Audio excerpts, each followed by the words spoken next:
गांव में दो दोस्त रमेश और सुरेश रहते थे। दोनों बचपन के साथी थे और हर मुश्किल घड़ी में एक दूसरे का साथ देते थे। हालांकि दोनों की आदतें एक दूसरे से बिल्कुल अलग थीं। रमेश ईमानदार और मेहनती था, जबकि सुरेश थोड़ा चालाक और स्वार्थी था। एक दिन दोनों ने फैसला किया कि वे जंगल में जाकर लकड़ियां इकट्ठा करेंगे और उन्हें शहर में बेचकर पैसे कमाएंगे।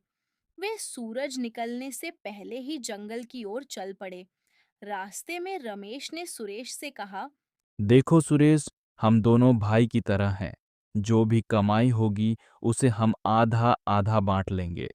सुरेश ने मुस्कुराते हुए सिर हिलाया, लेकिन उसके मन में कुछ और ही चल रहा था। जंगल में चलते चलते उन्हें एक पुराना संदूक दिखाई दिया।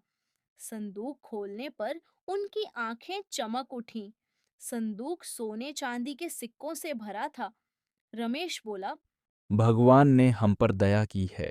इसे बेचकर हम दोनों की जिंदगी बदल जाएगी।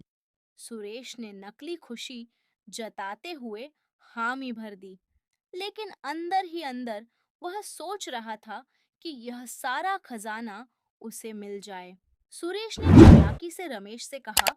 देखो भाई, इस खजाने को यहाँ से उठाकर गांव तक ले जाना मुश्किल है। क्यों ना हम इसे यहीं छुपा दें और फिर अलग-अलग समय पर लेकर जाएं। रमेश को सुरेश पर पूरा भरोसा था, इसीलिए वह उसकी बात मान गया।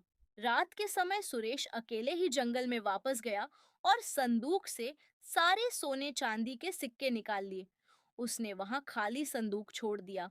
उसने सोचा कि सुबह रमेश को बताएगा कि किसी और ने खजाना चुरा लिया। सुबह जब रमेश और सुरेश संदूक देखने पहुंचे, तो वह खाली था। सुरेश ने झूठ बोलते हुए कहा। लगता है किसी ने खजाना चुरा लिया। लेकिन रमेश की नजर सुरेश के बर्ताव पर थी। उसने सुरेश के कपड़ों और जेबों की तलाशी ली और उसमें सोने के सिक्के पाए। सुरेश की बेईमानी पकड़ी गई। रमेश ने गुस्से से कहा। मैंने तुम्हें अपना भाई समझा, लेकिन तुमने मेरे साथ धोखा किया। रमेश ने सुरेश को सबक सिखाने के लिए गांव वालों को बुलाया। गांव के बुजुर्गों ने सुरेश को दंड दिया और रमेश की ईमानदारी की तारीफ की। सुरेश को अपनी गलती का एहसास हुआ और उसने माफी मांगी। इस घटना के बाद सुरेश ने अपनी बेईमानी छोड़कर ईमानदारी का रास्ता अपनाया। दोनों दोस्त फिर से साथ हो गए, लेकिन रमेश ने उसे एक बात सिखाई। दोस्ती में विश्वास सबसे जरूरी है।